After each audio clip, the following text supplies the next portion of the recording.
ARTV Telugu. నమస్తే, welcome to ARTV news. ఈనాటి headlines. Anakapalli జిల్లా అభివృద్ధిపై సీఎం చంద్రబాబు దార్శనికత. మరో రంగారెడ్డి జిల్లాగా అనకాపల్లిని అభివృద్ధి చేస్తామని హామీ. గత 5 ఏళ్ల విధ్వంసం నుంచి రాష్ట్రాన్ని గట్టెక్కించి సంపద సృష్టించడమే మా ప్రభుత్వ లక్ష్యమని సీఎం వెల్లడి. సింగపూర్ టువాస్ పోర్టులో ఏపీ మంత్రుల బృందం పర్యటన. డ్రైవర్ లేని వాహనాల పనితీరు పరిశీలన. టువాస్ అత్యాధునిక వ్యవస్థను అధ్యయనం చేసిన మంత్రులు. మహిళా రిజర్వేషన్లపై విపక్షాల కుంటి సాకులు చెబుతూ అడ్డంకులు సృష్టిస్తున్నాయని కేంద్ర సహాయ మంత్రి శ్రీనివాస వర్మ ధ్వజం. గత ప్రభుత్వం మహిళా రిజర్వేషన్ల బిల్లును అడ్డుకునేందుకు ప్రయత్నిస్తున్నారని ఆగ్రహం. విజయవాడ సివిల్ కోర్టులో లిఫ్ట్ ప్రమాదం. గంటపాటు లోపల చిక్కుకున్న 5 న్యాయవాదులు. ఊపిరాడక నరకయాతన అనుభవించిన బాధితులు. యుద్ధ ప్రాతిపదికన సహాయక చర్యల వల్ల సురక్షితంగా బయటపడ్డ న్యాయవాదులు. భారీ పెట్టుబడులతో అనకాపల్లి జిల్లా అభివృద్ధి పదంలో దూసుకుపోతుందని, భవిష్యత్తులో ఈ జిల్లా పెట్టుబడుల్ని ఆకర్షించడంలో దేశంలోనే అగ్రస్థానానికి చేరుతుందని ముఖ్యమంత్రి చంద్రబాబు ధీమా వ్యక్తం చేశారు.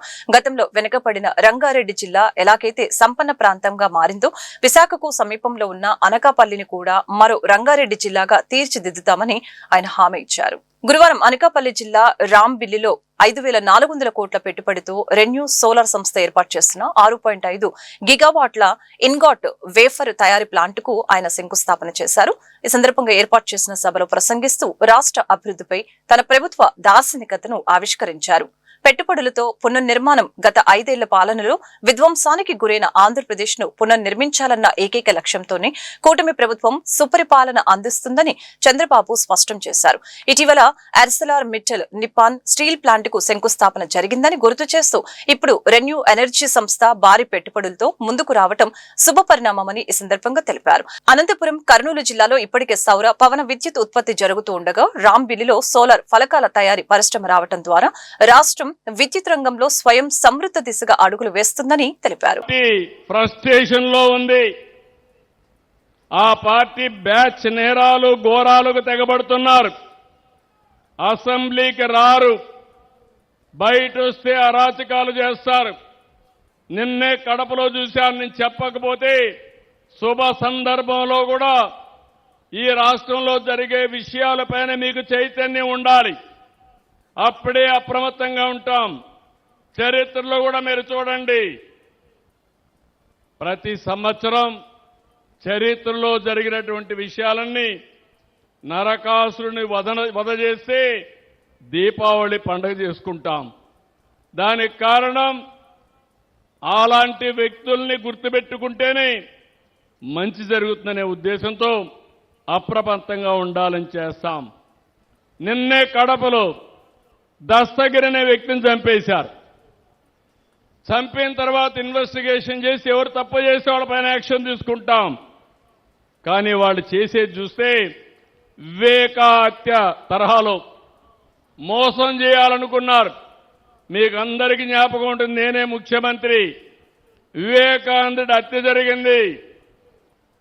జరిగితే సాక్షి టీవీలో గుండెపోటుతో చనిపోయాడన్నారు. నేను కూడా అయ్యో పాపం అన్నాను.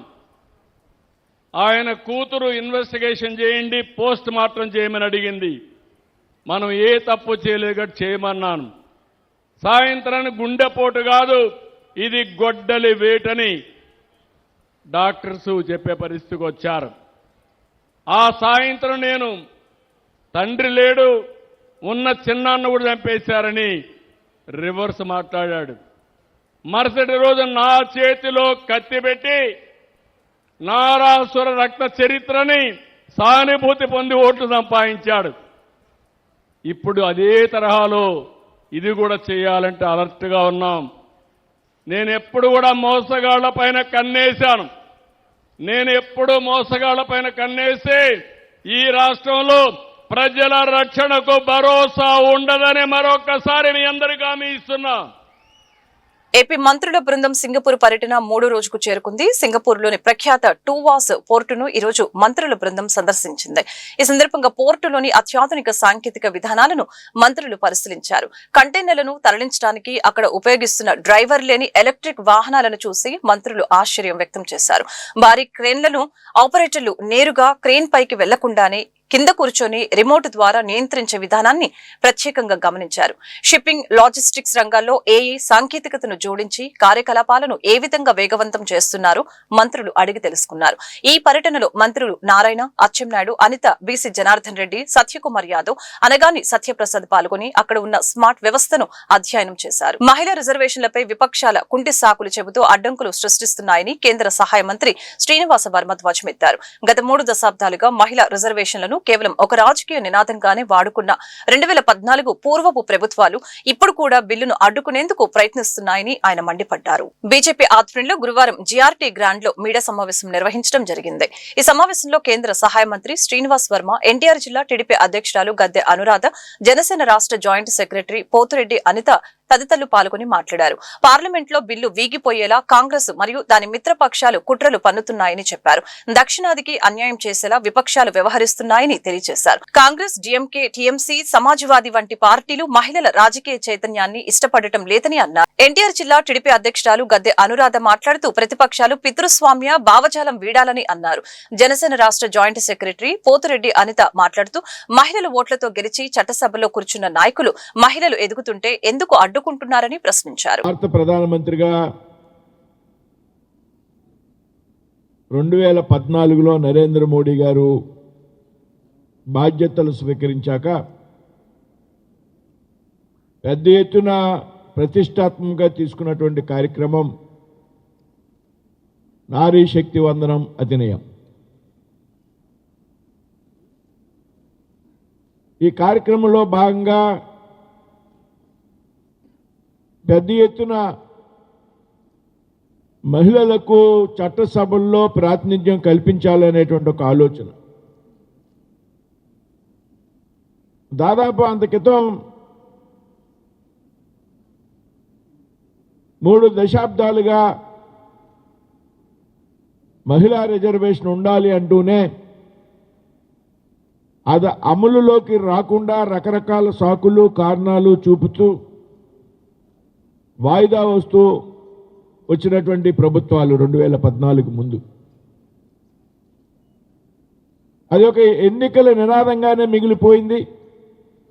ఒక రాజకీయ నినాదంగా మాత్రమే మిగిలిపోయింది. కానీ దాన్ని ఆచరణలోకి తీసుకొచ్చేటటువంటి ప్రయత్నం 2014 ముందు ఉన్నటువంటి కాంగ్రెస్ పార్టీ కానీ దాని మిత్రపక్షాలకు సంబంధించిన యూపీఏ ప్రభుత్వం కానీ చేయలేదనేటువంటి విషయం మనందరికీ కూడా తెలుసు. అయితే 2014లో తరువాత నరేంద్ర మోడీ గారి ప్రభుత్వం, ఆనాడు ఎన్డీఏ ప్రభుత్వం అధికారంలో అందరితో చర్చించి అర్థం పర్థం లేని సాకులు చూపేటువంటి వారిని పక్కన పెట్టి ఆవేళ ఉన్నటువంటి మెజార్టీ ఆధారంగా మహిళా రిజర్వేషన్ బిల్లును అమల్లోకి తెచ్చింది 2023లో. ఇది కేవలం ఎన్డీఏ ప్రభుత్వానికి, ఆనాటి ప్రధాని నరేంద్ర మోడీ గారికి చెందుతుందనేటువంటి విషయం మీ అందరికీ కూడా తెలుసు. అయితే విజయవాడ కోర్టు కాంప్లెక్స్ లో గురువారం నాడు తీవ్ర కలకలం రేగింది. విద్యుత్ అంతరాయం కారణంగా 5గురు న్యాయవాదులు గంటకు పైగా లిఫ్టులో చిక్కుకుపోయి నరకయాతన అనుభవించారు. అధికారులు సకాలంలో స్పందించడంతో పెను ప్రమాదం తప్పింది. విజయవాడ కోర్టు కాంప్లెక్స్ లో ఒక్కసారిగా విద్యుత్ సరఫరా నిలిచిపోవడంతో ఈ ఘటన చోటు చేసుకుంది. ట్రాన్స్ఫార్మర్ వద్ద మరమ్మతులు చేపట్టిన ఏపీసీపీడీసీఎల్ సిబ్బంది ఫ్యూజ్ అమర్చే క్రమంలో విద్యుత్ సరఫరాను నిలిపివేశారు. ఆ సమయంలో లిఫ్ట్ లో ఉన్న 5గురు న్యాయవాదులు 7-8 అంతస్తుల మధ్య చిక్కుకుపోయారు. లిఫ్ట్ మధ్యలో ఆగిపోవడంతో లోపల గాలి ఆడని పరిస్థితి నెలకొంది. వెంటిలేషన్ కోసం ఉపయోగించే లివర్ ను యాక్సెస్ చేయడం సాధ్యం కాకపోవడంతో న్యాయవాదులు తీవ్ర ఇబ్బందులు పడ్డారు. సమాచారం అందుకున్న వెంటనే కోర్టు అధికారులు, పోలీసులు ఘటనా స్థలానికి స్థానానికి చేరుకున్నారు. వెంటనే లిఫ్ట్ ప్యానెల్ ని తెరిచి గాలి ఆడేలా జాగ్రత్తలు తీసుకున్నారు. ముందు జాగ్రత్తగా ఆక్సిజన్ సిలిండర్లను కూడా సిద్ధం చేశారు. సుమారు గంట పాటు శ్రమించి న్యాయవాదులను సురక్షితంగా బయటకు తీసుకువచ్చారు. ఆక్సిజన్ అవసరం పడకుండానే అందరూ క్షేమంగా బయటపడటంతో అధికారులు ఊపిరి పీల్చుకున్నారు. ప్రస్తుతం న్యాయవాదులందరి పరిస్థితి నిలకడగా ఉందని పోలీసులు ధృవీకరించారు. విజయవాడ ఇంద్రకీలాద్రిపై గత 2 రోజులుగా సాగుతున్న ప్రచారానికి చెక్ పెట్టింది దుర్గమ్మ దేవస్థానం పాలక మండలి. దువ్వాడ శ్రీనివాస్ పర్యటనకు సంబంధించి సోషల్ మీడియాలో వస్తున్న వార్తలపై చైర్మన్ కార్యాలయం ఒక కీలక ప్రకటన విడుదల చేసింది. దేవస్థానం ప్రతిష్టతను దెబ్బతీసేందుకు కొంతమంది కుట్రపూరితంగా వ్యవహరిస్తున్నారని మండిపడ్డారు. ఇంద్రకీలాద్రిపై దువ్వాడ శ్రీనివాస్ పర్యటన ఇప్పుడు రాజకీయ దుమారానికి దారితీసింది. అయితే దీనిపై దేవస్థానం చైర్మన్ కార్యాలయం స్పష్టతనిచ్చింది. నిజామాబాద్ కు చెందిన భక్తుడు తోడుపునూరి శ్రీనివాసు అమ్మవారికి 107 గ్రాముల బంగారు కాసుల హారాన్ని విరాళంగా సమర్పించారని, ఆ దాతతో పాటు వచ్చిన వారికి మాత్రమే ఆలయ నిబంధనల ప్రకారం ప్రోటోకాల్ మర్యాదలు చేశామని స్పష్టం చేశారు. ఇందులో ఎటువంటి రాజకీయ ప్రాధాన్యత లేదని వివరించారు. ముఖ్యంగా ఫోటోలో వివాదంపై దేవస్థానం తీవ్రంగా స్పందించింది. మీడియాకు కేవలం విరాళం వివరాలు, ఆభరణం ఫోటోలు మాత్రమే అధికారికంగా ఇచ్చామని, దాతల వ్యక్తిగత ఫోటోలను తాము ప్రచురించలేదని తెలిపింది. కొంతమంది కావాలని అనధికారికంగా ఫోటోలను సేకరించి రాజకీయ రంగు పులిమి కుట్ర చేస్తున్నారని మండిపడ్డారు. గతంలో జరిగిన పరిపాలనా పరమైన బదిలీలను ఈ ఘటనతో ముడిపెట్టడం సరికాదని, అమ్మవారి సన్నిధిని వివాదాల్లోకి లాగవద్దని దేవస్థానం కోరింది. రాజకీయాలకు అతీతంగా భక్తులను గౌరవించడం తమ బాధ్యత అని, అసత్య ప్రచారాలను నమ్మవద్దని చైర్మన్ కార్యాలయం భక్తులకు విజ్ఞప్తి చేసింది. విజయవాడలో వీధి వ్యాపారుల ఉపాధిని దెబ్బకొడుతున్నారంటూ సిపిఎం నాయకులు దోనేపూడి కాశీనాథ్ ఆవేదన వ్యక్తం చేశారు.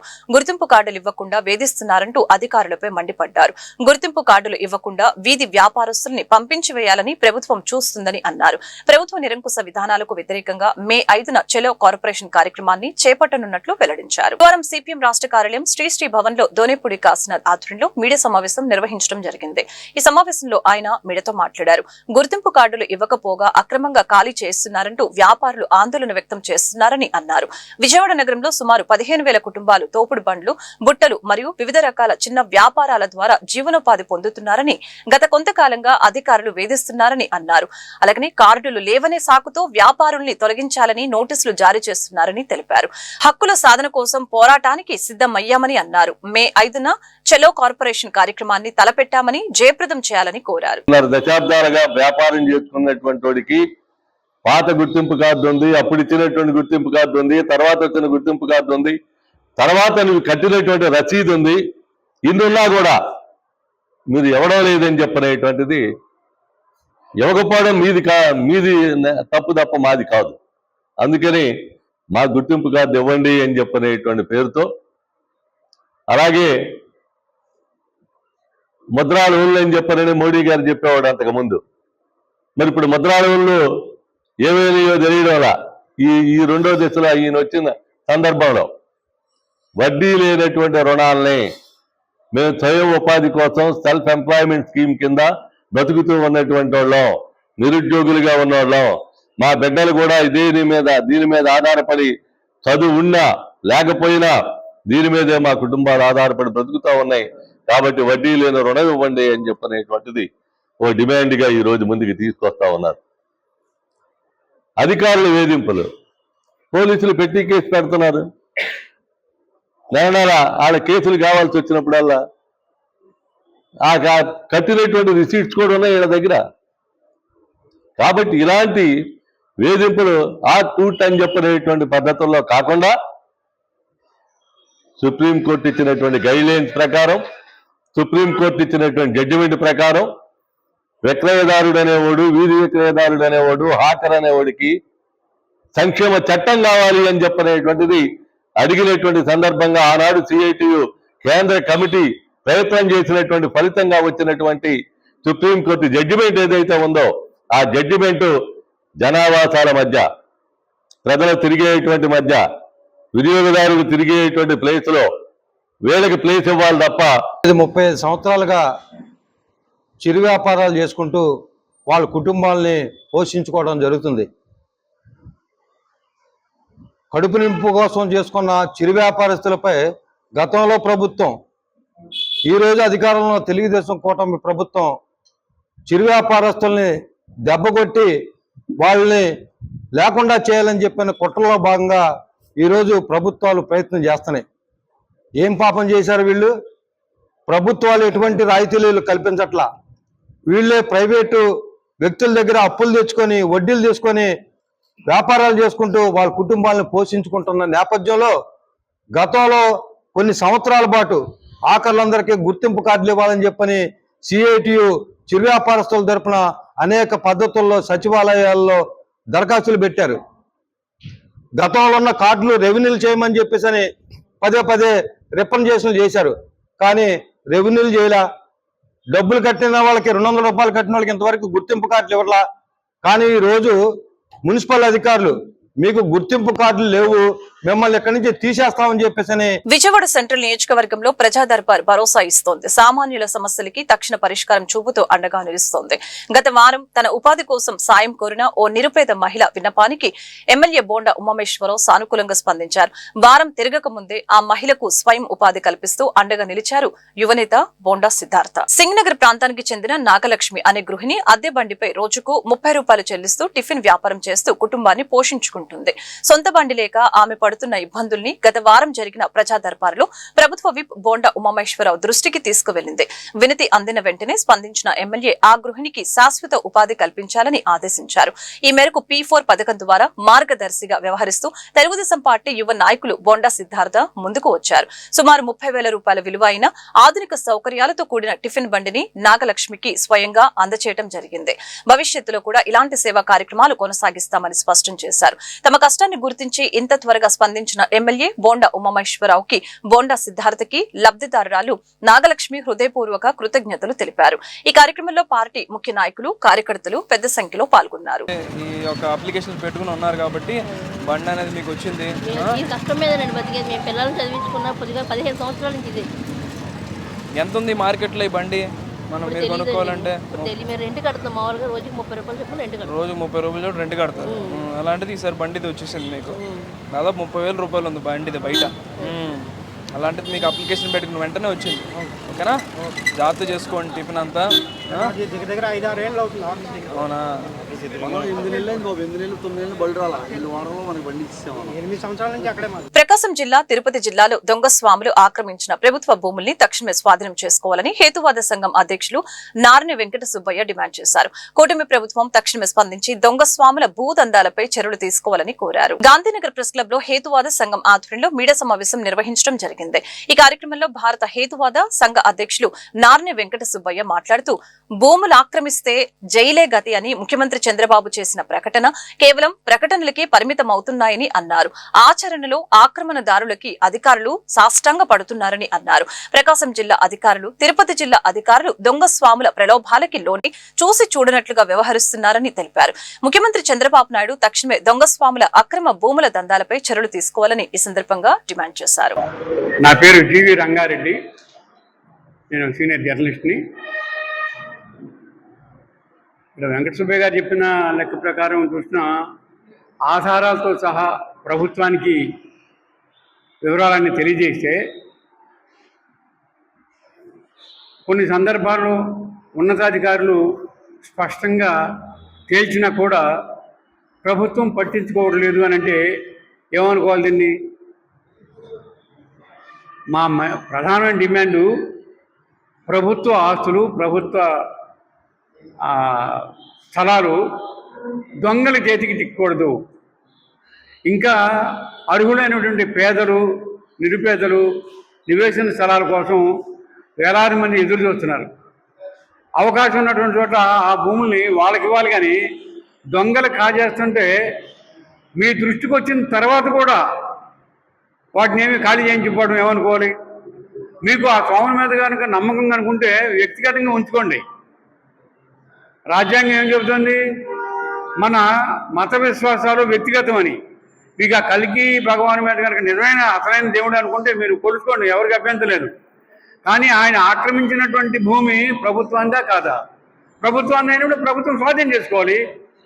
ప్రభుత్వం దృష్టికి తెచ్చిన తర్వాత కూడా స్వాధీనం చేసుకోవట్లేదంటే అధికారులను శంకించాల్సి వస్తుంది, ప్రభుత్వ అధినేతలను కూడా శంకించాల్సి వస్తుంది.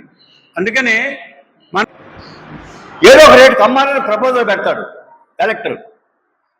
ఆ ప్రపోజల్ని ఉషారాణి గారు క్యాన్సిల్ చేసింది. క్యాన్సిల్ చేసి 2021లో మెమో నంబర్ 15,358 కింద మెమో ఇచ్చింది స్వాధీనం చేసుకోండి. ఇంతవరకు అతిగతి లేదు. మేము ప్రిన్సిపల్ సెక్రటరీని సిసిఎల్ అని కలిసాం. మేమేమి అమ్మలేదు కదా భూముల్ని స్వాధీనం చేసుకుంటాం. ఎప్పుడు ఎన్నాళ్ళు 20 ఏళ్ళ నుంచి దొంగసారి ప్రభుత్వం ఆక్రమించి మోసం చేస్తుంటే వాడు ఈ ప్రభుత్వం మనే కాదు, మాకేమైనా వచ్చేది ఇందో లేదు. ప్రభుత్వం దొంగల పాలు కాకూడదు అన్నదే మా ఉద్దేశం. నంబర్ 1. నంబర్ 2 వచ్చేసి మీకు తెలుసు, కల్కి భగవాన్ ఒక 10-15 ఏళ్ల క్రితం ఏ రకంగా మోసం చేసిన టీవీ ఛానల్స్ అన్ని కోరెత్తి చూపించినాయి. అలాంటి కల్కి భగవాను చిత్తూరు జిల్లాలో దళితుల భూములు అసైన్డ్ ల్యాండ్ ఆక్రమించి ఆశ్రమం కట్టాడు. ప్రభుత్వం భూములు ఆశ్రమం కడితే కలెక్టర్ ఖాళీ చేయమన్నాడు. అప్పుడు కల్కి భగవాను హైకోర్టుకి వెళ్ళాడు. దీన్ని నేను కొనుక్కున్నాము అసైన్డ్ ల్యాండ్స్ని. అసైన్డ్ ల్యాండ్స్ అనేది కొనకూడదు, అమ్మకూడదు అనేది చట్టం ఉంది. మరి కల్కి భగవాన్ అసైన్డ్ ల్యాండ్ ఏ రకంగా కొంటాడు? అధికారులకు బుద్ధి లేదా? ఎట్లా ఒప్పుకున్నారు? సరే, కల్కి భగవాను హైకోర్టుకి వెళ్ళాడు. 20 ఏళ్ళు అయింది. Case number 127/34 case number 2008. 127/34/2008 case వేస్తాడు హైకోర్టులో కల్కి. 2024 జనవరి 10వ తేదీన హైకోర్టు కల్కి పిటిషన్ కొట్టేసింది. వెంటనే కలెక్టర్ స్వాధీనం చేసుకోవాలా. అయితే కల్కి భగవాను మళ్ళా యువతకు ఒక మంచి సందేశాన్ని ఇవ్వాలనే ఆశయంతో ఆదర్శవంతమైన కథాంశంతో నీతి నాది మరో కథ చిత్రాన్ని నిర్మిస్తున్నట్లు మాజీ కార్పొరేటర్ బాలస్వామి పేర్కొన్నారు. ప్రేక్షకులు యువ కథ నాయకులను ఆశీర్వదించి సినిమాను విజయవంతం చేయాలని కోరారు. గాంధీనగర్ ప్రెస్ క్లబ్ లో నీతి నాది మరో కథ చిత్ర పోస్టర్ ఆవిష్కరణ కార్యక్రమం ఘనంగా జరిగింది. దారా రవి దర్శకత్వంలో మూర్తి నిర్మాత సారథ్యంలో తెరకెక్కుతున్న ఈ చిత్రం ద్వారా గంగాధర్, మౌనిక నూతన హీరోయిన్లుగా పరిచయం అవుతున్నారు. ఈ సందర్భంగా చిత్ర బృందం మాజీ కార్పొరేటర్ బాలస్వామి మాట్లాడారు. గతంలో బ్లేడ్ బ్యాచ్ వంటి విజయవంతమైన చిత్రాన్ని అందించిన దారా రవి, మూర్తిల కాంబినేషన్ లో ఈ సినిమా రూపొందుతుందని తెలియజేశారు. చిన్న చిత్రాలను, నూతన నటీనటుల్ని, సాంకేతిక నిపుణుల్ని ప్రేక్షకులు ఆదరించి ప్రోత్సహించాలని కోరారు. ఈ చిత్రం బాక్సాఫీస్ వద్ద ఘన విజయం సాధించాలని చిత్ర బృందం ఆకాంక్షించింది. ప్రముఖ సినీ గాయని, దక్షిణ భారత గాన కోకిల ఎస్ జానకి కోట్లాది మంది సంగీత ప్రియుల మదిని దోచుకున్న అరుదైన గాయని అని పలువురు వక్తలు కొనియాడారు. ఆమె నిండు నూరేళ్లు ఆరోగ్యంగా జీవించాలని, నేటితరం గాయని గాయకులు ఆమె క్రమశిక్షణను, గానాన్ని ఆదర్శంగా తీసుకోవాలని సూచించారు. నాది మరో కథ మూవీ పోస్టర్ రిలీజు కార్యక్రమం విజయవాడ నగరంలోని మరి ప్రెస్ క్లబ్ లో చాలా గొప్పగా ఈ మూవీ పోస్టర్ రిలీజ్ కార్యక్రమాన్ని మా సోదరులు మూర్తి గారు, అలాగే డైరెక్టర్ కమ్ ప్రొడ్యూసర్ దారా రవి గారు, మా సోదరుడు దుర్గారావు, అలాగే ప్రసాద్ గారు, రమేష్ గారు, జయరామ్ గారు, మరి ముఖ్యంగా హీరోయిన్ మరి యంగ్స్టర్స్ గంగాధర్ మరియు మౌనిక, మరి వీళ్ళందరూ టీం ఆధ్వర్యంలో ఒక చక్కటి మూవీ భవిష్యత్తులో రాబోతుంది. ఒక మంచి సందేశం ఉన్నటువంటి సినిమా ఈరోజు పోస్టర్ రిలీజ్ కార్యక్రమం. మరి ఈ ఆర్టిస్టులు కూడా మరి కొత్తగా నూతన పరిచయం అనుకుంటా, నూతన పరిచయం హీరోయిన్ నూతన పరిచయం. మరి గతంలో కూడా దారా రవి గారు, మూర్తి గారు 2015లో బ్లేడ్ బ్యాచ్ అనేటువంటి ఒక చక్కటి మూవీని తీసి మరి అది కూడా మంచి విజయం సాధించడం జరిగింది.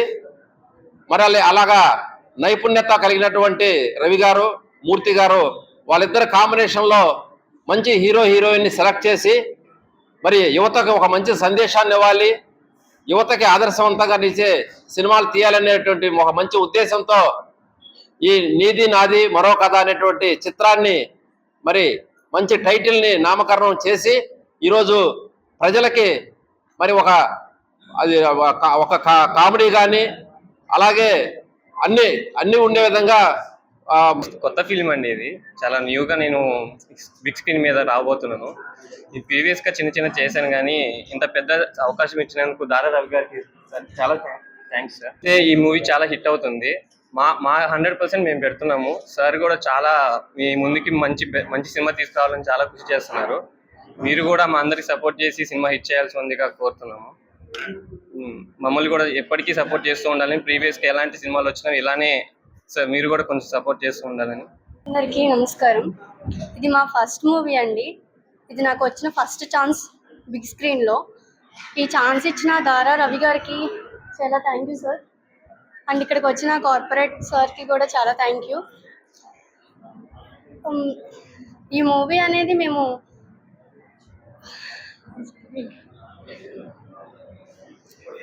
చాలా మంచిగా చేస్తావు. అంటే ఈ మూవీలో నేను మెయిన్ రోల్ చేస్తున్నాను, హీరోయిన్ రోల్గా. నా వరకు నేను 100% ఇవ్వడానికి ట్రై చేస్తాను. అండ్ మీరు కూడా ఈ మూవీకి వచ్చి చూసి మమ్మల్ని సక్సెస్ఫుల్గా ముందుకి తీసుకువెళ్ళడానికి కోరుకుంటున్నాను. ఇలాగే గాన సరస్వతి ఎస్ జానకి జన్మదిన వేడుకల్ని శారదా కళా సమితి ఆధ్వర్యంలో గాంధీనగర్ లోని హనుమంతరాయ గ్రంథాలయంలో ఘనంగా నిర్వహించారు.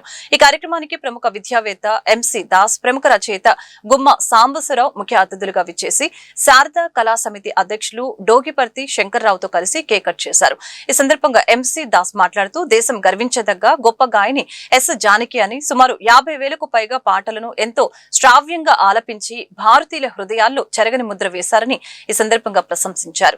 అనంతరం శారదా కళా సమితి అధ్యక్షులు డోగిపర్తి శంకర్రావు మాట్లాడారు. 10 ఏళ్ల క్రితమే తమ సమితి తరపున జానకమ్మను ఘనంగా సత్కరించుకున్నట్లు గుర్తు చేశారు. ఇక ప్రముఖ రచయిత గుమ్మ సాంబశివరావు తనదైన శైలిలో ఎస్ జానకి గొప్పతనాన్ని వివరిస్తూ చదివిన కవిత సభికులను ఎంతగానో ఆకట్టుకుంది. ఈ వేడుకలలో పలువురు సంగీత అభిమానులు పాల్గొని జానకమ్మకు పుట్టినరోజు శుభాకాంక్షలు తెలిపారు. పుట్టినరోజు సభలో పాల్గొనేటట్లు చేసిన పెద్దవారు డోగిపర్తి శంకర్రావు గారు. ఆయనకి నాకు ఒకరే గురువు, అంటే నాకు ఆయన ఇండైరెక్ట్ గా క్లాస్మేట్ లెక్క. అలాగే మా గురువు గారే ఇక్కడ ఉన్నారు. వారిద్దరి సమక్షంలో నేను మాట్లాడటం చాలా సంతోషంగా ఉంది. జానకమ్మ గారి గురించి మీరు మాట్లాడాలి అంటే నేను మాట్లాడను కానీ అని నేను ఇప్పుడిప్పుడే పద్యాలు రాసుకున్నాను. ఒక్క నిమిషమే చదివి నేను ముగిస్తాను. పువ్వు పుట్టగానే పొలుపైన గంధము పరిమళించుననుట వాస్తవము. జానకమ్మ తాను గాన కోకిలయ్యే చిన్న వయసులోని మిన్నయగుచు. వయసు పెద్దదైన పసివారి గొంతులు పలుకగలుగునట్టి ప్రౌఢ ఈమె. ఎవరి గొంతు వారికిట్టె పలుకజేయు జానకమ్మ సాటి చాటగలమే. 55 ఏళ్ళు అసమాన రీతిలో పాడుచున్న ఎట్టి ప్రతిభురాలు కలదు ఆమెలోన గంధర్వ అంశాన్ని చెప్పబూనుటెల్ల తప్పుగాదు. కళలలోనెప్పుడు ఘనముగా నలరారు వారికెప్పుడు చెప్ప వయస్సు లేదు. నిత్యమూర్తులగుచు నెగడుచుండెడు వారు కళల మూర్తులగుచు క్రాలుచుంద్రు. ప్రభుత ఇచ్చునట్టి పలు పురస్కారాలు లెక్క చేయనట్టి లేమ ఈమె. ప్రజల మధులయందు బాగుగా నిలుచును. ప్రజల మనసులో నిలవటమే 100 ఏండ్లు వారు వరల వలై. వార్తలు ముగించే ముందు హెడ్లైన్స్ మరొకసారి. అనకాపల్లి జిల్లా అభివృద్ధిపై సీఎం చంద్రబాబు దార్శనికత. మరో రంగారెడ్డి జిల్లాగా అనకాపల్లిని అభివృద్ధి చేస్తామని హామీ. గత 5 ఏళ్ల విధ్వంసం నుంచి రాష్ట్రాన్ని గట్టెక్కించి సంపద సృష్టించడమే మా ప్రభుత్వ లక్ష్యమని సీఎం వెల్లడి. సింగపూర్ టువాస్ పోర్టులో ఏపీ మంత్రుల బృందం పర్యటన. డ్రైవర్ లేని వాహనాల పనితీరు పరిశీలన. టువాస్ అత్యాధునిక వ్యవస్థను అధ్యయనం చేసిన మంత్రులు. మహిళా రిజర్వేషన్లపై విపక్షాల కుంటి సాకులు చెబుతూ అడ్డంకులు సృష్టిస్తున్నాయని కేంద్ర సహాయ మంత్రి శ్రీనివాస వర్మ ధ్వజం. గత ప్రభుత్వం మహిళా రిజర్వేషన్ల బిల్లును అడ్డుకునేందుకు ప్రయత్నిస్తున్నారని ఆగ్రహం. విజయవాడ సివిల్ కోర్టులో లిఫ్ట్ ప్రమాదం. గంటపాటు లోపల చిక్కుకున్న 5 న్యాయవాదులు. ఊపిరాడక నరకయాతన అనుభవించిన బాధితులు. యుద్ధ ప్రాతిపదికన సహాయక చర్యల వల్ల సురక్షితంగా బయటపడ్డ న్యాయవాదులు. ఈ వార్తలు ఇంతటితో సమాప్తం. మరొక బులెటిన్ మళ్ళీ కలుద్దాం. నమస్కారం.